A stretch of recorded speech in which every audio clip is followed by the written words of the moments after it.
All right, all right, all right. Welcome back. Fit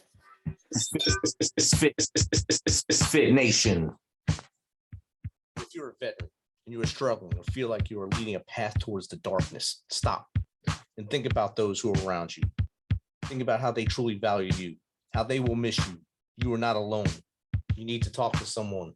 Someone will listen to you. If you feel like you'll be a burden to someone or feel embarrassed to tell people what you're actually feeling, call the anonymous hotline at 1-800-273-8255 and press option 1. Don't make a permanent solution to a temporary problem. If you're a new listener, thanks for joining us. Please subscribe to our show on your favorite podcast apps, to include the Military Broadcast Radio app, and check out our family of shows there, all hosted by veterans, all great shows with a plethora of different topics. Don't forget to subscribe to our YouTube channel at _Misfit Nation. That's _Misfit Nation. Subscribe and click the bell. This will keep you up to date with our latest news, episodes, and of course, the stories of our guests. Speaking of which, our next guest is a dedicated family man. He's a Navy veteran and writer from humble beginnings in St. Petersburg, Florida. He has been married for 17 years and started that journey at the age of 18. He has 4 children. He describes himself as just your average, everyday Joe Schmuckatelli with some wild stories to tell. So without further ado, let's welcome GS Gentry to the Misfit Nation. Welcome, GS. How you doing, man? Good. How are you? Good, for having me on. Good. No problem, man. You reached out. I seen you were a veteran, so I got to have this guy on here. Seen your meth and mayhem stories there. So this guy has to have some great stories, make people laugh on here. Oh yeah, I definitely got crazy stories, that's for sure. So why don't you tell Misfit Nation a little bit about your backstory that I didn't share there, and from as far back as you want to go to how you got to where you are now. Oh man, see, I actually kind of started this whole journey, when I was in high school. I was playing basketball. I love basketball. If you would ask me back then, I would say, hey, I'd probably be in the NBA. I thought that was pretty good.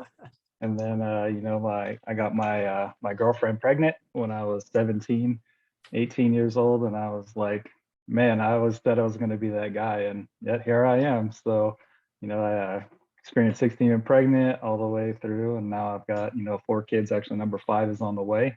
We just found out we're having a little boy. So I have 3 boys and 2 girls. And so I kind of had my heart set on joining the Navy kind of before I found out that my wife was pregnant. So I just continued on that journey. Joined to get my degree, and so I essentially got my degree right when I was in the military. 6 months out, I basically started transitioning out, doing some internships, and then I eventually got my master's degree about a year and a half later. So I've got my bachelor's degree and my master's degree, and I've been doing cybersecurity and IT compliance, payment card compliance. So take credit cards, your systems have to be secure. So that's kind of what I do. I look at everybody's systems on the back end and making sure all their information, credit cards, all that stuff is secure. And then, when 2019 hit, I was like, I had a house and I was going to sell it, and it kind of all went downhill. So essentially the worst home selling experience you can ever imagine. And I had one real estate agent. He was actually the guy who sold me my house.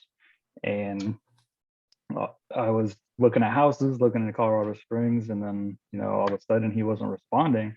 It's like, what's going on with this guy? Well, I was out seeing houses in Colorado Springs, and the lady that was showing me, and she was like, hey, your real estate agent, he actually doesn't live in the state anymore. He moved, and he moved to Arizona. I'm like, what? He's like, yep, he moved. He's not responding. In fact, I'm quitting because he's even not responding to me. So I asked her where she's going, and she's like, oh, yeah, I'm going to this real estate firm. I'm like, great, I would love to go there. So drop him, go to the next real estate agent, and that's when the real crazy stuff happens. And so, we relist the house, and you think it's not that big a deal. You can reuse the photos and stuff, but that is not the case. You have to take all new photos. You have to get, staging. I had never done staging before, so that's a whole thing in and of itself. You clean, sweep everything, come to do the staging, and then they rearrange everything after that. So they're like, why did I even waste my time cleaning and putting things a certain way just for them to mess it around? So we do the staging, we get ready to list, and then my mom actually gets sick, and so we go to visit my mom in Florida. and we go to have an open house while I'm in Florida. And all of a sudden, my realtor, she calls me and she's like, Gerry, freaking out. It's like, Gerry, there's someone inside your house. Did you know there's someone in your house? I was like, excuse me? She's like, yes, there's someone inside your house and they're under the bed. I'm like, what? She's like, there's no one supposed to be there, right? I'm like, absolutely not. I was like, I'm not there. No one's supposed to be there. She's like, good. We called the cops. They're on their way. I was like, what the hell? Wow. Enough cops show up, everything kind of happens. So it's two realtors that are doing the open house, and not my real estate agent, but the lady she's with actually called the cops and said that we must have murdered one of our children, stuffed their bodies under the bed, and then drove to Florida, and that's why we're really in Florida. And Oh, so I'm wow. like, what the heck is going on? So cops show up, I didn't kill any of my kids. I obviously have four kids, five on the way. So it's like the world's like most crazy assumption turns into the world's most crazy accusation. And so, the cops show up, I lose the open house. My wife's like crying, freaking out. I'm like so upset. And then 4 days later, my real estate agent calls me up again. I'm still in Florida at the time. And she's like, oh, by the way, when we did the open house, we smelled something like burning plastic in your garage. I was like, yeah, well, was something burning? Like, was something on fire? She's like, no, burning plastic means that someone could be smoking meth or making meth in your house. So we're going to need you to get a meth test done, or we're going to flag your house in the MLS for suspicious behavior. I was like, what the heck? Are you kidding me? Like, this isn't Breaking Bad. Like, you've been in my house like 35 times. Like, you've been in my garage at least 15 times. Like, I'm pretty sure like you're smoking meth. So I'm like, yeah, I'm gonna go ahead and fire this lady, and then fire her. And I'm like, I'm gonna get some justice. I'm gonna go tell the news. The news would love to hear this story, right? So I go and tell the news I'm on real estate agent number 3 now. News does a little interview, and I'm like, yes, great, I got him. Well, I air the interview, and the very first pan out of the interview broadcast is a shot of the curb appeal, but it's got my new real estate agent sign in it. So our broadcast goes live. Article online has a photo of the house with my new real estate agent sign, and they just start blowing my new real estate agent up.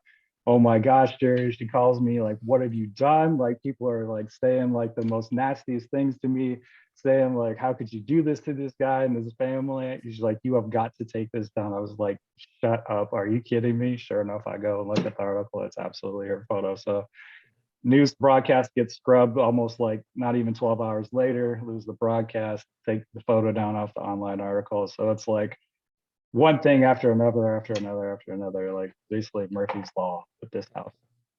Wow. Yeah. You weren't even gone, what, a day or two, and you wound up with a squatter. Yeah.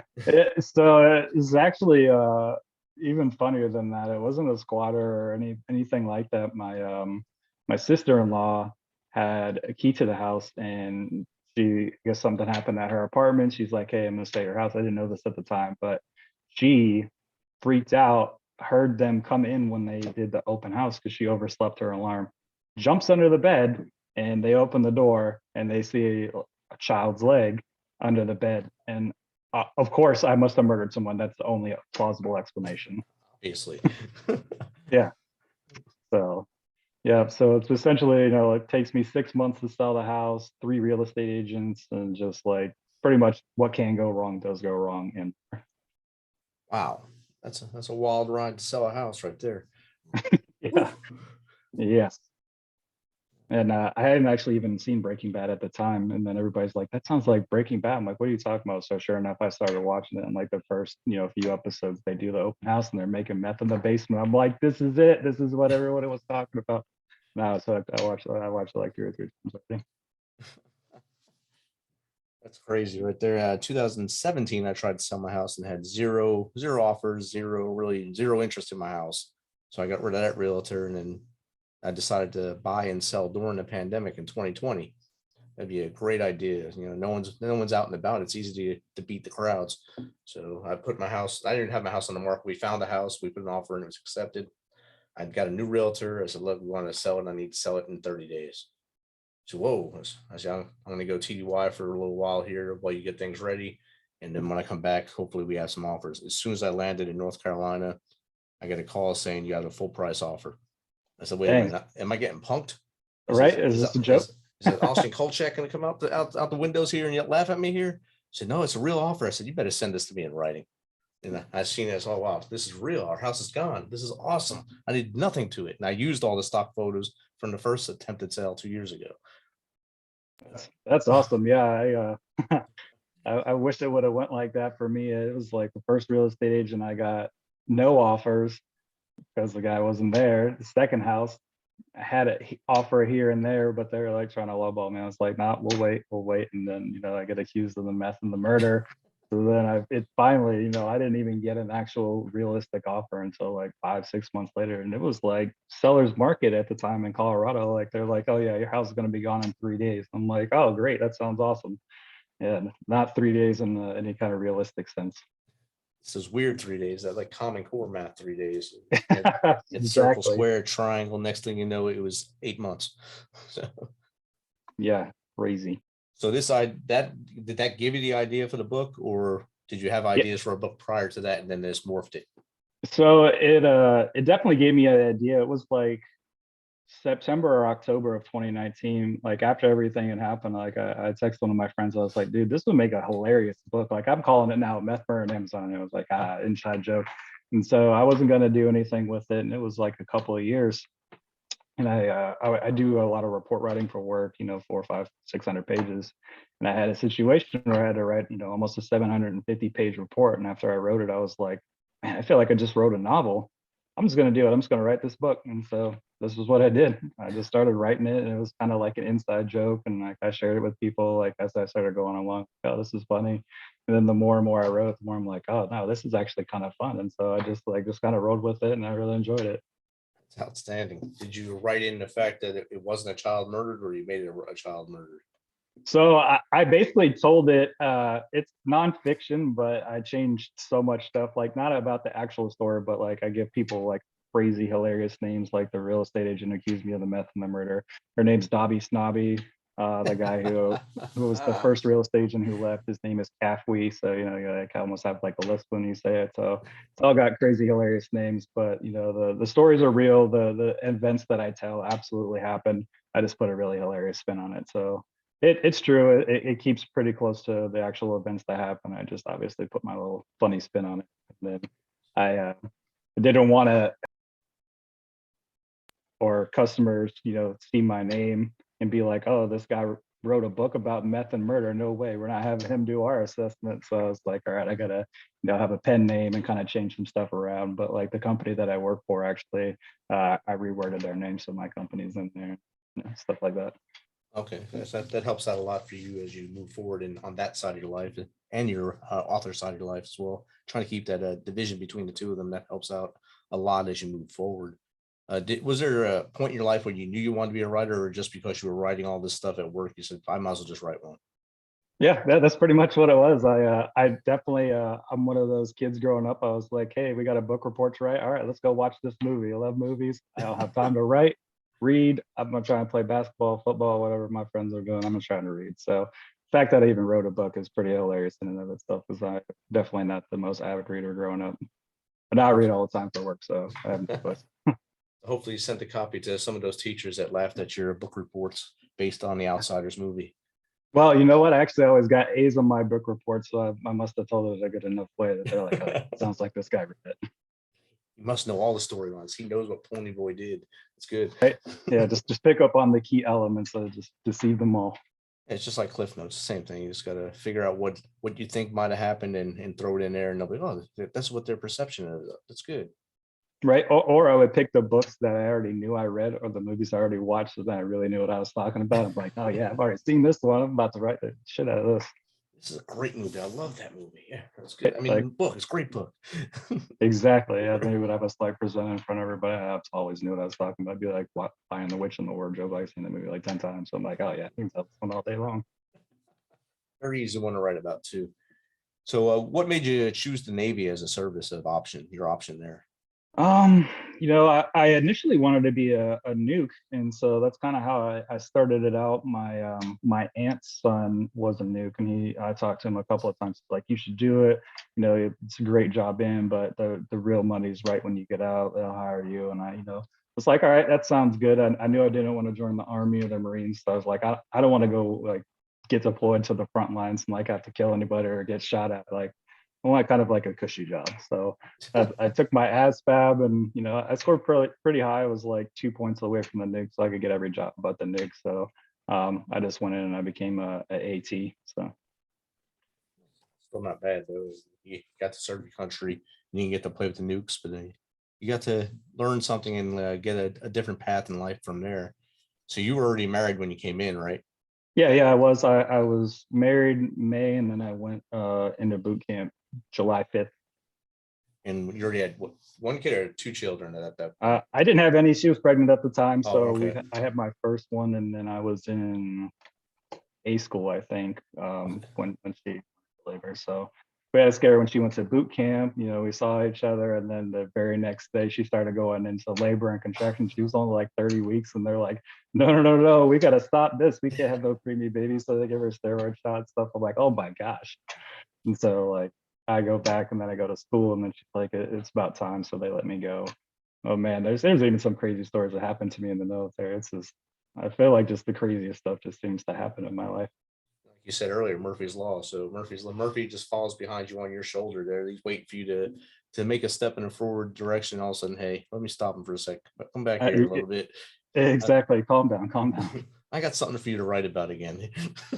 Really. Yeah, I definitely have a idea for a book to write about the Navy. But there's so many different things I could write about. This is so funny that it happened. How many years did you do in the Navy? I was in for 7 years. 7 years. And Yeah. no, that's all active duty time. Yep. All active duty. I initially joined to get my degree, and so once I got it, it was like, you want to re-enlist? Like I could, but I was like, once I do that, then I'm at half point, but then you might as well stay the whole time. So I felt like 7 was like good point. Could kind of transition out and go into the civilian life. So where do you see you in the next few years as an author? I'm gonna definitely write some more books for sure. I have the Meth and the Murder, an Amazon this story. I actually have a sequel I could do to the house that we moved into in Florida. Damn AC unit overflowed, had to redo my whole downstairs flooring. They messed up my floors. I got stuck upstairs in my bonus room for 3 months while they did that. So I could write about that. I could write a prequel to that Meth and the Murder house whenever I went to go finish my basement. And I had guys come in, and I contracted out, and so they did the framing. Colorado, you have to have floating floors. They do all the framing, and they're right around like the water lines. Boom, hit the water line, flood the whole basement. They're like, oh yeah, we just got to put a little purple glue around it, should be good. Put it up there. 2 hours later, boom, floods again. It happens like 3 other times. So I'm like, all right, I'm hiring a plumber at this point. And that's only supposed, like, the whole process to finish your basement was only supposed to be like maybe 2 months. Well, I hire one contractor. This guy, floods the basement. The next guy I hire basically does the same thing, pouring the shower pan, completely screws it up. I have to redo that. Then I hire the guys to do the drywall. And the guy that I hired actually lived in a halfway house, so he didn't tell me that. I didn't know that, but his workers showed up, and they're like, hey, don't have so and so back here. He lives in a halfway house, and by the way, he hasn't paid us. I was like, oh my gosh, I got like $4,000 to do all this drywall and finish the basement. And they're like, yeah, don't let him back in. So he showed up one day. I'm like, hey, dude, you can't come in here. You got to go. And he's like, well, I got to get my tools. I was like, no way, you haven't paid your workers. I'm going to hold on to that. And so I ended up finishing the drywall, taping, mudding. I never even done drywall before, lots of YouTube videos. So I ended up finishing that. So I was like, I could write a story about that. It's ridiculous. YouTube is a great study mart for me. That's how I learned a lot of plumbing myself. So that's how I fixed I everything agree. in my old house. I watched 2-minute videos and fix stuff. So that's easy. 2 minutes, I Oh can watch a yeah. video and get this thing down. I watch like, don't Save do so that. much money. It's like, Oh my no, goodness. you got to hire someone else. I can do this. It's okay. All right. Oh, not to mention, like, if it's a plumber, electrician, AC man, you're getting charged hundreds of dollars just for them to come out there, even if they just do like 5 minutes of work. Up, $100 call fee, $50 for every hour or more. It's a racket. Yeah, whatever the listed rate is, that's what they get off you anyway. So you're gonna pay it no matter what, and it'll probably be not a good job because they know about as much as you do watching that video. Exactly. Yeah. I figured out so many things like AC. I worked on an AC before. My AC fan went out one time. It's like, what the heck's going on? I would like push the fan and it would like start and then it would stop. And I looked around and they're like, oh yeah, you just got to change this capacitor, like $25 fix. I'm like, yes, I can do this. So figure that out. And I've had it happen to me another time. So I was like, hey, I already know what I'm doing. I can fix that instead of paying the $2,500 for someone to come tell you the same thing and then work on it for 3 hours while they sit on their phone talking to their Yep, boss. Yeah, exactly. yeah, But I've seen that happen. It's a horrible, horrible, horrible thing. Uh, so at your current job, you said they're pretty good with what you do. Do you see yourself leaving the job to stay full-time author, or you want to keep that as a career? I do like my job that I have now. I mean, the ultimate goal would be just to get paid to write books. I'm a new author, so no one knows really who I am. So it's kind of getting into the business, kind of marketing and doing all that stuff. So I'm sure it'll take a while, but hopefully it catches on, and then I could write books all forever. It's fun, do what you love if you can do it for a job. So that would be pretty awesome. Exactly. If you love what you're doing, it's no longer work. It's Exactly. just fun to get up every morning Yeah, instead of that's what I tell my son. He's a great artist. I'm like, dude, you got to do something with art. Like I can barely draw stick figures, and he draws the crazy things. I'm like, dude, like you got talent. You got to is keep that your going with oldest this. boy? Yeah, yeah. He'd be the oldest one when I was 18. He'll be 17 this year. So he's what, junior, senior in high school? Yeah, yeah. Wow. Junior. Yeah. Wow. Yes, you're getting old now. See. I feel like it. Yeah, all these kids and 17, 15. The other one will be 15 on the 22nd, and then I have two girls, 11 and 8. But the oldest one will be 12 on July 4th. So coming up here. Well, July, baby. That's good. Yeah, I got a 4th of July baby. The youngest daughter, she's 3 days after Christmas. So I have a Christmas baby. And then my other son, the one that's about to turn 15, he was born right around Father's Day. So I got a Father's Day baby. And then this new one's doing Thanksgiving. I have a Thanksgiving baby. So you won't forget them at least. That's good. Hey, that's right. Can't forget the birthdays. It's so cool. That's outstanding. And I've seen in your write up here that you experienced 16 and pregnant before it was cool. Tell us a little bit about that. Yeah, so my wife got pregnant. She was like 17 years old, right around the 16 and pregnant. If you look at the shows, they do 16 all the way to like 17. If they're in high school and they got pregnant, essentially they'll get them on the show. And so when it happened to us, it was 2005, and 16 and pregnant was basically the Teen Mom show. All that stuff was within a couple of years after that. I was like, man, we missed the mark. We could have been on that show. We could have been like the debut ones. But we missed it, and then we watched it, and I was like, man, these guys are crazy. Thank God I went into the military, cleaned my act up, because man, I could have been like some of these dummies. You would have had a residual check the rest of your life, though. Yeah, that's true. Yeah, well, 50 cents money's every not time they everything. air it. So. Yeah, that's true. So when you were younger, did you have crazy things happen to you randomly, like has happened to you in your, I guess, mid years and post Navy years? Let's see. Yeah, my dad owned his own business. He owned a bindery business. I don't know if you know what that is, but paperback books, spiral bound books. There's a company that's to put those books together. And so my dad owned one of those places. And so I was working up there since I was like 12, 13 years old.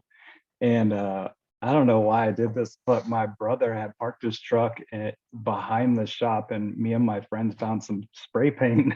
And so we're like, oh, let's spray paint like a couple cool designs on the truck. I'm like 12 years old at the time. Oh my gosh, he found out. My dad found out. Man, I got my ass beat so bad. It was like, he was like, why would you do such a thing? I was like, I don't know. It just seemed like something to do. I found the paint. I was like, hey, we're gonna do this. So that's what we did. So working with the books led you to be an author, and the art led your son to be an artist. See, there's two things that line up right there. Yeah, exactly. Like it was, I guess it was meant to be. But like you said, he probably could have made a real design on the truck instead of just Yeah, spray paint marks. yeah. He could actually done something with it. They did just some little stupid doodles. They had no talent, so it probably didn't look like anything besides a big old mess.